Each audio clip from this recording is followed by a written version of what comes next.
Oh guys, today about the box office, and it's another very slow week because there's no new movies coming out, and there won't be another movie coming out for like the next week either. So it's gonna be a very slow week, and it's likely we'll probably have another week of sub $10 billion grosses of these movies, and this is the highest grossing movie of the week. Encanto is still somehow the highest grossing movie of the week, despite House of Gucci and Ghostbusters nearly beating the movie day by day. But it seems that the Disney audience is starting to come back for this movie, which is no surprise that the Disney fanboys are doing everything in their power to try to save this movie. The and it's just like Maleficent again. They're doing it. It's the same thing with Maleficent and other Disney movies. I don't think this movie will make that much money either way. It needs to make 265 so $270 million to break even. It is nowhere near $270 million to break even. And it's likely gonna have another abysmal week next week as well, and then it could be doing horribly the weeks afterwards. Because Disney releases all the movies in every country at once. So these sales are abysmal for a Disney movie.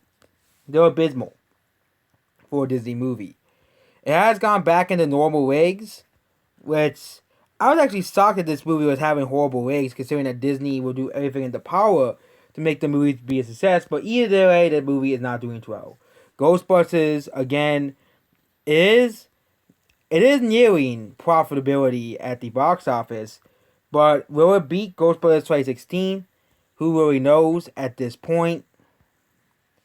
But worldwide, it might beat it. It needs to make 80 million more money, 80 million more dollars to beat. But 2016 is currently ahead of Ghostbusters Afterlife as well because of this slow weekend. I think it will have. I think it should have had a better hold, but nope.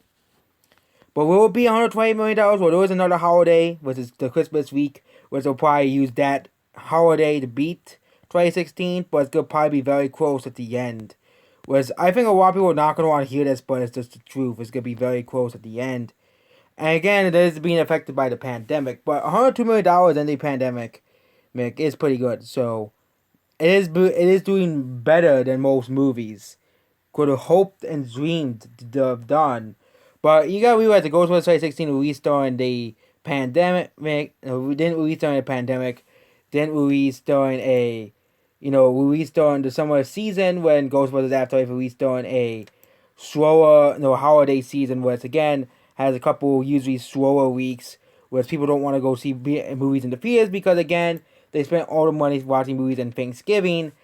The movie will probably rebound and beat Ghostbusters down around Christmas season, and worldwide it's gonna probably beat Ghostbusters 2016. Most likely, it is gonna beat Ghostbusters 2016 at the box office. And yeah, movies like Encanto are not really doing that well at the box office. I think it's the same thing. Yeah, it's the same. It's the same on here. Sometimes they don't update the international box office for some reason. Next is House of Gucci. This movie is having really good legs for a non-franchise movie. House of Gucci is doing really well for a movie that's not based off any franchise, based off any existing series. The movie still needs to make $150 million worldwide to make money, and it's still an uphill climb. Because again, for some reason they spent so much money on this movie, like a Wrath of Man, it's gonna probably lose money anyways. Because again, sometimes they spend so much money on these movies that shouldn't really be that expensive. Black Widow is one example. A movie like Black Widow should cost at least $100 million, $140 at the least. Not $200 million, okay? But How to Gucci cost $75 million. It could easily been a low budget $40 million budget movie, and it could have been an easy box office success for Fox 2000 Pictures, Metro Goldwyn Pictures, and Scott Free Films. It could have been an easy for United Artists, but nope. It is not gonna be that easy success they're hoping for with House of Gucci. And I'm not too surprised this movie isn't doing too well at the box office because again, it's not a franchise movie. I know people are like, really, that doesn't really matter. Free Guy seems to be the only real exception to this rule of non-franchise movies doing well, and of course Jungle Cruise, which is of course Disney. We're not counting Disney productions as well, because Jungle Cruise still did abysmally at the box office. Jungle Cruise still did abysmally domestically and did abysmally foreign, but for a pandemic, for a $200 million blockbuster movie. But House of Gucci is just a smaller indie movie and it's still not doing too well.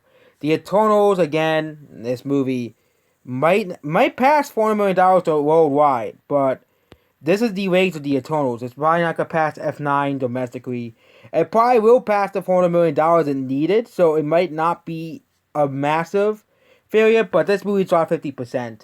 I don't really think it's going to make that much more money. I think it's going to end around $192, $195 million. So that means the Eternals will likely lose money for Disney, even with Disney Plus. Even because Disney Plus won't really save the Eternals. This is Resident Evil, which again is surprisingly doing well. Despite what the fandom mass is saying, this movie is surprisingly doing well at the box office. It is doing better than other movies that they have released, basically. And this movie is not really. It's doing far better legs wise than Encanto or Santo. Then it's even doing far better legs wise than the other movie that they released, House of Gucci, and even Ghostbusters Afterlife, which is really odd because someone told me this is a very small budget $25 million budget, so it needs to make $50 million to break even. So Resident Evil, like House of Gucci, is gonna be an uphill climb if it doesn't get those international box office results needed, which for House of Gucci is gonna be pretty hard because it's not a franchise film, it's not a franchise movie. So yeah, but how Resident Evil is based off a game, so it's to do slightly better than House of Gucci internationally. Then we have Dune, which is doing pretty alright. Dune is gonna probably end up around like $106, $107 million. The fact that this movie even grossed $100,000 to begin with, not $100,000, $100 million to begin with, should be an achievement of itself. Considering that the critics and all these people are comparing how terrible the movie Dune was, or it was too, or they come up with some excuse, to complain about the movie. But again, this movie is beating movies like Encanto, whereas again, because it's made by Disney, every single critic is gonna call it a masterpiece. Every single critic called Encanto a masterpiece, which is not surprising because it's Disney, and Disney of course pay the critics to give their movies higher ratings, which I wouldn't be surprised if that's surprising as well, because that's what Disney will try to do. They'll try to give their movies higher scores because people still believe, oh my god, Rotten Tomatoes doesn't like this movie, so it will flop. I think people are really starting to realize that Rotten Tomatoes is not the be all end all for a movie. Only the fan, or especially considering you have the internet now, which can really impact the box office of a movie and the failure and the success of a movie. Okay, it is not. Oh yeah, and again, if you look at every trailer, all they care about, every movie company, they put the Rotten Tomatoes establishment first, which nobody gives a shit about anyways. They're always saying, oh, but critics are raving about this movie, and no one goes to see a movie because nobody gives a shit about Rotten Tomatoes. If every movie that Rotten Tomatoes establishment popped up, they would have had Booksmart making $100 million at the box office, and everybody calling it a classic comedy. Which we don't have that because nobody gives a crap about the Rotten Tomatoes establishment anyways, and what movies they popped up. For example, Booksmart was beaten by Aladdin, which got far worse reviews by, of course, Rotten Tomatoes establishment. I know it's made by Disney, but Booksmart sort of performed like other classic comedies. If it was this amazing underrated comedy, which nobody cares about that movie anyway. So next is Clifford the Big Red Dog, or Clifford the Big Red Flop. There's no international box office for this movie, but we can really just say this movie is not really doing too well at the box. It actually is really doing pretty okay legs wise, but really, it's a movie that nobody wanted, and no one wanted a Clifford the Big Red Dog movie. I don't think it's going to even pass $50 million at the box office, which I wouldn't be too surprised at the slightest. $50 million, I think it's going to be pretty hard for a movie like Clifford to really make money. So next is King Richard, another not Venom. King Richard, another non-franchise movie bombing at the box office. Again, no one really wants to watch these non-franchise movies. I just really don't understand why. Okay, yeah, we had the success of, Free Guy, but that was a fluke. I wouldn't be surprised if that was a fluke as well. And what has really seen the not this non-franchise movies not do too well at the box office. Non-franchise, non-series films, basically at the box office. No one wants to see these movies, which it's pretty sad to see as well. Next is Venom with the Carnage, which has made it's not gonna pass $500 million. That's probably not gonna happen. But this movie for a pandemic release has done exceedingly well at the box office. If it had better legs, this movie would pass $500 million. But again, this movie's performing similar to movies like Black Widow in terms of legs wise. It's performing similar to The Eternals. Which, yes, I know the Phantom Menace will get angry when I compare Venom, which is one of their favorite movies of the year because the critics didn't like it, which is a completely stupid reason to like a movie. They're like, oh my god, the critics didn't like it, so it's a masterpiece. Like, I don't give a shit what the critics think. I don't like the critics either, but come on, okay?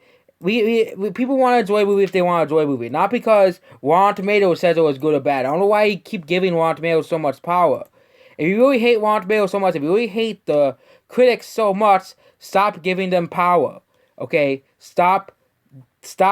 Oh my God, stop. Depending all your views on the critics. I know the critics are right a lot of the time. Sometimes the critics are right.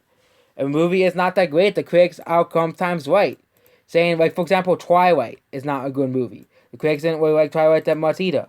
I know Twilight got meh reviews, but its sequels got abysmal reviews, and no one really likes Twilight either. So, it's just one example, but yeah. But there's a lot of, like, movies that get really good reviews by critics, and there's, like, complete garbage and complete horrible movies. Okay?